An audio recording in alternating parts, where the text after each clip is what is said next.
Hello guys, আশা করি সবাই ভালো আছেন। আপনাদের সাথে আজকে আমি শেয়ার করতে চলেছি নতুন একটি টিউটোরিয়াল ভিডিও। আপনারা ফার্স্টে ইন্ট্রো দেখেই বুঝতে পেরেছেন ভিডিওটি হবে বো ক্লিপের ওপর।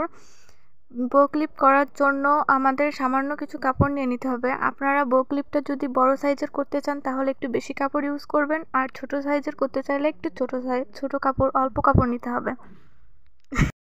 আমি এখানে বো ক্লিপটি বেশি বড় বা ছোট করব না, জাস্ট মিডিয়াম সাইজের করব। তো সেক্ষেত্রে আমি আমার পরিমাণ মতো কাপড় নিয়ে নিয়েছি। এটাকে আমি ভেতরে সোজা সাইড দিয়ে উপরে উল্টো সাইড দিয়ে ভাঁজ করে নিয়েছি মাঝখান বরাবর। তারপর আমাদের যে খোলা সাইড আছে, খোলা সাইড থেকে এক সাইডের মুখ খোলা রেখে আমাদের এটাকে স্টিচ করে আটকে নিতে হবে, যাতে আমরা এটা পরবর্তীতে উল্টিয়ে সোজা করে নিতে পারি। খোলা সাইড এর জন্য এক সাইডে খোলা রাখবো। তো আমার স্টিচ করা হয়ে গেছে।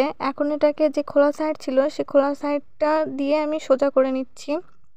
সোজা করে নেওয়ার পরে এটা সুন্দরভাবে সোজা করবেন, যাতে সাইডের যে কর্নারগুলো আছে ওইগুলো যেন একটু মানে কোনো সমস্যা হলে একটা চিকন টাইপের কিছু দিয়ে সোজা করে নেবেন। আমার কাপড়টি সোজা করা হয়ে গেছে। এখন আমি এটার যে এটা মাঝখান বরাবর ভাঁজ করে নেব। আর একটা জিনিস আপনারা অবশ্যই খেয়াল রাখবেন, আমাদের যে খোলা সাইডটা ছিল, যে সাইডে আমরা স্টিচ করিনি, সেই সাইডটা নিচে দিয়ে যেই সাইডে আমরা মুখ আটকে নিয়েছিলাম ওই সাইডটা উপরে দিতে হবে, যাতে খোলা সাইডটা দেখা না যায়। তারপর এটা মাঝখান বরাবর সেলাই করে নিতে হবে। একদম মাঝখান বরাবর সেলাই করে নেওয়ার পরে এটাকে আমরা বো শেপ দিয়ে ভাঁজ করে নেব। তো আপনারা দেখলে বুঝতে পারবেন যে আমি কিভাবে করেছি। মাঝখান থেকে ভাঁজ করে নেব। এখন এটাকে আমি সুই সুতার সাহায্যে আটকে নেব। সুই সুতার সাহায্যে এটাকে ভালোভাবে আটকে নিতে হবে, যাতে এর ভাঁজগুলো খুলে না যায়, কারণ ভাঁজগুলো খুলে গেলে শেপটা নষ্ট হয়ে যাবে। আর বিশ্বাস করেন, আমি কিছুদিন আগে বাজারে যেয়ে বো ক্লিপগুলো কিনতে গেছি, জাস্ট 250 টাকা দাম চাইছে। ওটার প্রাইস শোনা মাত্রই আমার তো মাথা ঘুরে গেছে। তো ডিসিশন নিয়েছি নিজের বো ক্লিপ নিজেই বানাবো।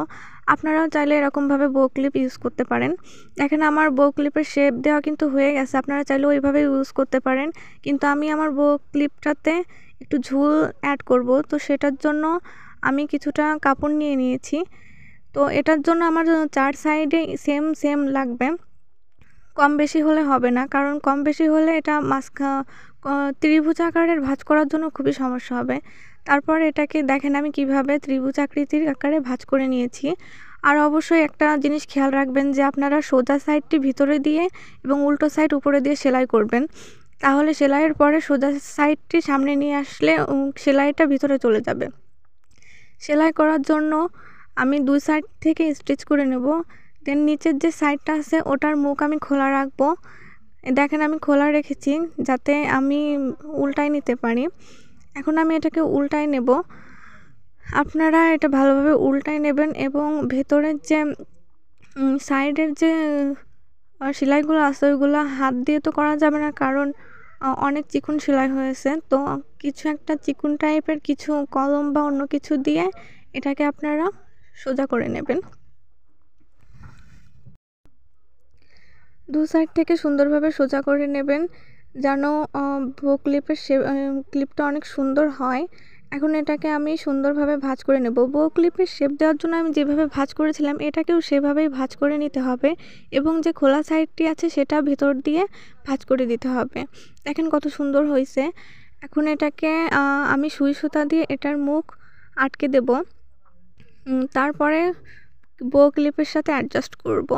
সুই সুতার সাহায্যে এটাকে ভালোভাবে অ্যাডজাস্ট করবেন, যেন এটারও ভাঁজগুলো খুলে না যায়। পেঁচায় পেঁচায় করে নেবেন। আমার ওটা পেঁচানো হয়ে গেছে। এখন আমি দুটোকে একসাথে অ্যাডজাস্ট করব। দুটোকে একসাথে এটাও সুই সুতার সাহায্যেই করতে পারবেন। সুই সুতা এটা আপনারা বো ক্লিপ কিন্তু চাইলে হাতে শুধু সুই সুতা দিয়েও করতে পারেন। যাদের বাসায় ধরেন যে মেশিন নাই, তারা ভাববেন যে মেশিন ছাড়া হয়তো এসব হবে না, সেরকম কিছু নয়। আপনারা এগুলো হাতের সেলাইয়ের মাধ্যমেও করে নিতে পারেন। এটাকে অ্যাডজাস্ট হয়ে গেছে। এখন আমি একটা ফিতা টাইপের করে নিছি। তো এই ফিতাটা মাঝখান বরাবর দিয়ে পিছন সাইডে এটাকে সেলাই করে নেব। তো আমি এটা মেশিনে সেলাই করতেছি। আপনারা যারা বাসায় হাতে সুই সুতার সাহায্যে করবেন তারা সুই সুতা দিয়ে এটাকে সেলাই করে নিতে পারেন, কোনো ব্যাপার না। তারপরে এখানে আপনারা অ্যালিগেটর ক্লিপ ইউজ করতে পারেন। আমার কাছে অ্যালিগেটর ক্লিপ ছিল না, সেই জন্য আমার বাসায় থাকা পুরান ক্লিপগুলো ছিল, সেগুলো ভেঙে আমি এটাকে অ্যাডজাস্ট করছি। এটা ভিতর থেকে আপনারা অ্যাডজাস্ট করতে পারেন, যে ফিতাটা আমরা লাগাইছি সেটার মাধ্যমে, বা আপনারা আঠাও ইউজ করতে পারেন। এখানে আমি আঠাটা শো করতে ভুলে গেছি, এটা ছিল আমার B6000 আঠা। এটা দিয়ে অ্যাডজাস্ট করলে, এটা দিয়ে অনেক কিছু অ্যাডজাস্ট করা যায়। আপনাদের যাদের বাসায় আঠা থাকবে না তারা ভেতরের যেই ফিতাটা লাগাইছি তার মাধ্যমে আপনারা অ্যাডজাস্ট করে নিতে পারবেন। দেখেন অনেক সুন্দর ক্লিপটা হয়েছে।